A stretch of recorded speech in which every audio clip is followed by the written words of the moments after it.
Hello, this is Pastor Travis from A Faithful Dad, a ministerial organization based in Hershey, Pennsylvania, where we encourage dads and families. We are on chapter 5, month 5, joy in relationships. And we're going to have an opportunity to see how Jesus on his journey to the cross modeled joy through this podcast. Can't wait to have you see what Jesus is going to teach us.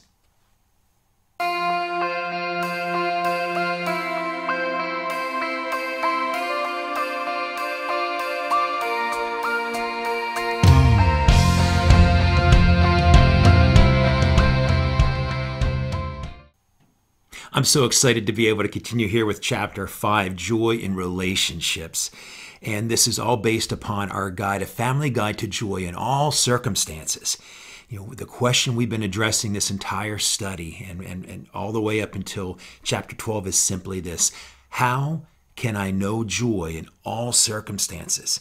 And this month, this chapter specifically focuses on joy in relationships. And the centering question, the centering comment is simply this: Jesus knew joy because he forgave in relationships. He knew joy because he forgave in relationships. And relationships are difficult, aren't they? I mean, they're a lot of fun. They bring a lot to our lives. But I go to the first scripture here, that recorded saying of Jesus from the cross. And it's a very powerful and a very just gut-wrenching, honestly. Luke 23, verse 34, and it's simply this: Jesus said, "Father, forgive them, for they do not know what they are doing." Luke 23, verse 34. And this, of course, when Jesus is being nailed to the cross by his enemies who have every intent on harming, no, killing him, executing him as a common criminal. So how instructive it is as we walk with Jesus on his journey to joy. We take up our cross daily and follow him. Jesus said, everyone who wants to come after me must deny himself, take up his cross daily, and follow me. So how much more personal can it get than in relationships? You know, a lot of times I say, as we men, we go to church, we'll say, hey, we're good. You know, my wife and my daughter, they do such a better job of interacting with other ladies and other people. But, you know, a lot of times us men, you know, we're good. We don't want to get into the relationship piece. We don't want to get too deep. And then we want to start talking about football or baseball or basketball or soccer or something like that. But clearly, Jesus was a man of relationships, and the power in that statement, you know, Father, forgive them, for they do not know what they are doing. You know, any one of us has been in a relationship where we're pretty clear that what they're doing to us is intentional and with mouth thought. But Jesus is saying, Father, forgive them. They do not know what they're doing. And that's going to be the attitude, the direction of this chapter 5 in joy in relationships, that Jesus knew joy because he forgave in relationships, and so can we. Now, in the second part, what we're talking about is Jesus forgave his enemies. And, you know, how much more difficult is it to forgive those who do not want the best for us, who want to do us harm, have ill will towards us, a poison attitude? You know, it seems to me, and just from experience, that it's so easy to hate your enemies. And this is not a new thought. You know, Jesus prepared his followers by demonstrating the attitude that we and they should have towards their own enemies. He says it in Matthew chapter 5, verse 11 to 12. This is the net translation of it in the Sermon on the Mount, my favorite passage of all Scripture. And he says this: "Blessed are you when people insult you and persecute you and say all kinds of evil things about you falsely on account of me. Rejoice and be glad, because your reward is great in heaven. For they persecuted the prophets before you in the same way." Matthew chapter 5, verses 11 to 12, Jesus' words saying we are to forgive our enemies. You know, Jesus knew joy because he forgave his enemies. He did not let that accumulate in his heart. You know, Paul says, don't let the sun go down in your anger. Jesus is saying the same thing, in essence, is to let that hate, let that malcontent go. You know, and lesson learned number 42 I have in our guide is simply this: rejoice and be glad, because your reward is in heaven. And it's great. And it's Jesus himself, isn't it? Time with him forevermore. You know, so knowing that what we've been forgiven, Jesus is asking us to forgive others. And the prophets who were here before us, Jesus is giving us an encouragement that no, this, you're not the first to have been insulted, won't be the last. And the prophets who were before you were also insulted. In fact, they were sawed in two, they were drawn and quartered, they were tortured. And Jesus is yet saying, forgive. Jesus knew joy because he forgave in relationships.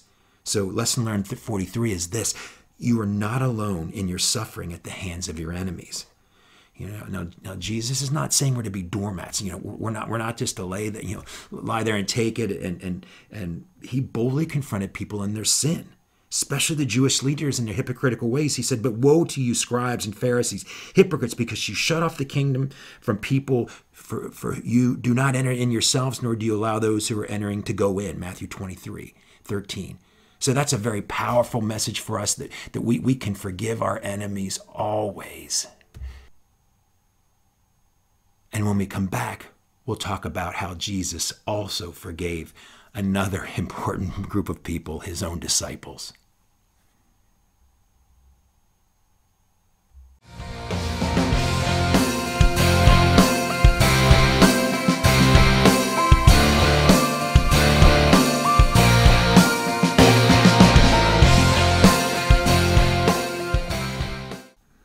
So, having talked about how Jesus forgave his enemies, we go to on a more personal level now. Jesus forgave his disciples.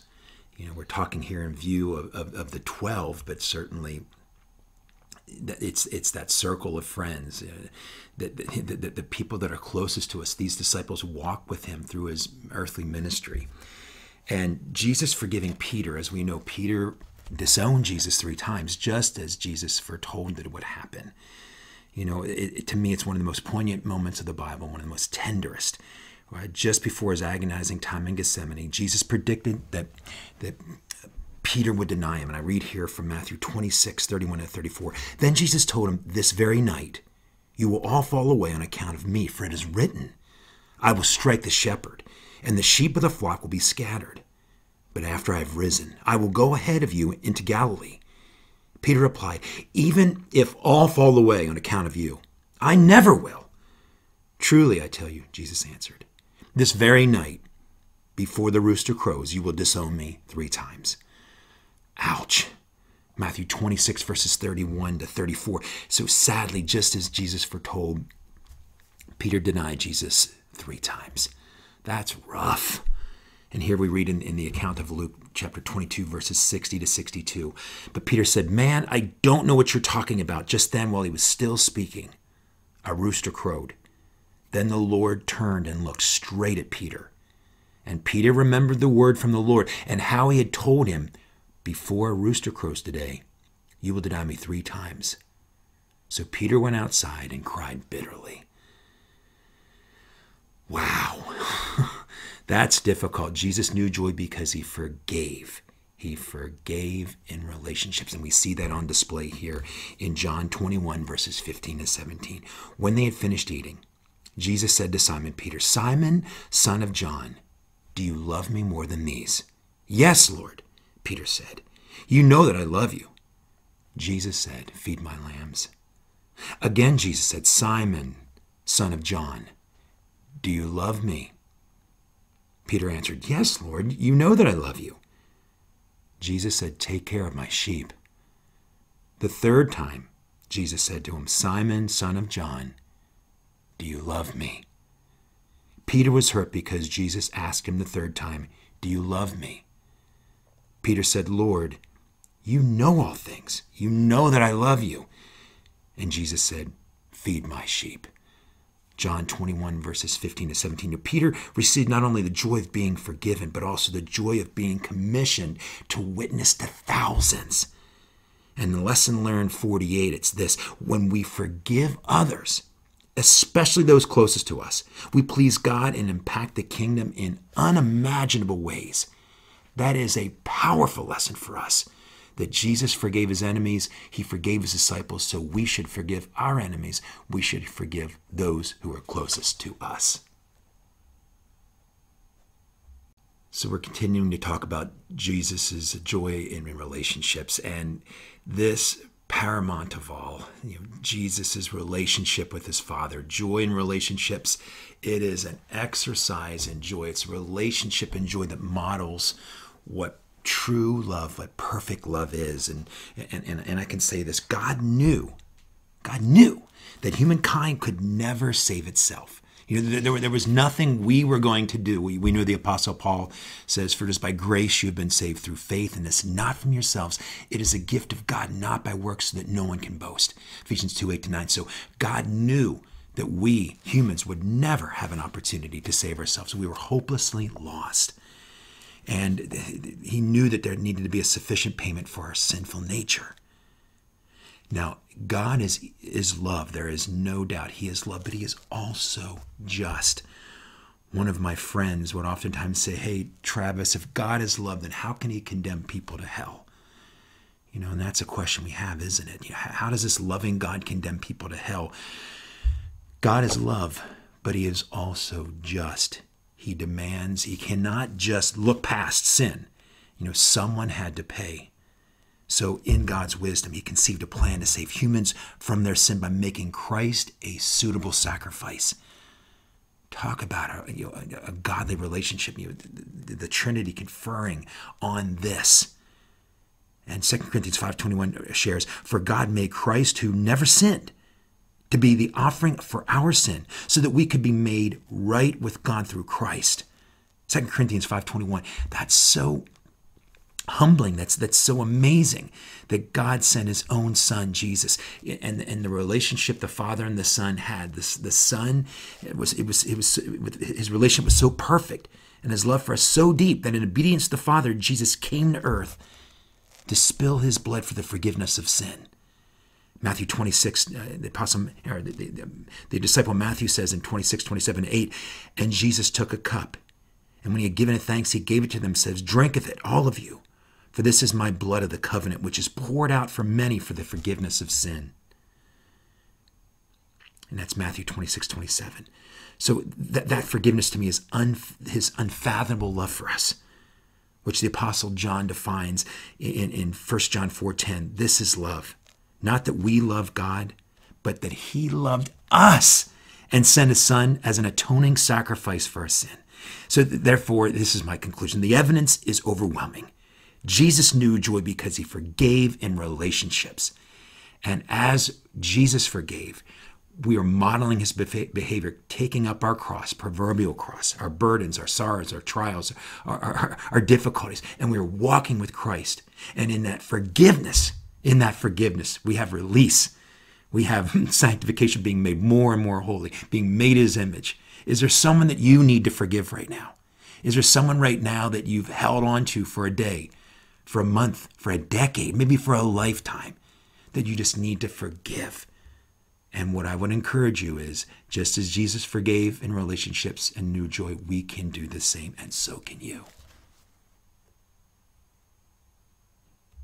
Wow, what a segment. Chapter 5, Joy in Relationships. And I just wanted to thank you for joining us for our monthly podcast, and also thank you for watching our short videos. There's 4 this month, and you're not gonna want to miss those. We release those every Tuesday. And just as a wrap up, we were talking about how Jesus knew joy because he forgave in relationships and the power of forgiveness. And as we take up our cross, our journey to joy, we're following Jesus' journey to joy is complete. He has gone to the cross. He has risen from the dead and provided salvation for the masses, for those who would but believe. And as we model his behavior, one of those, if not one of the most difficult aspects of our journey to joy and our walk with Christ is to forgive others. So I challenge you to go ahead and do that. Forgive those who may not have forgiven you or may even be gone from this life. Forgive those, and in that, you can know joy, the joy that Jesus forgave us, and the same forgiveness we can give to others. I really enjoyed this segment. Look forward to catching up with you next month. God bless you.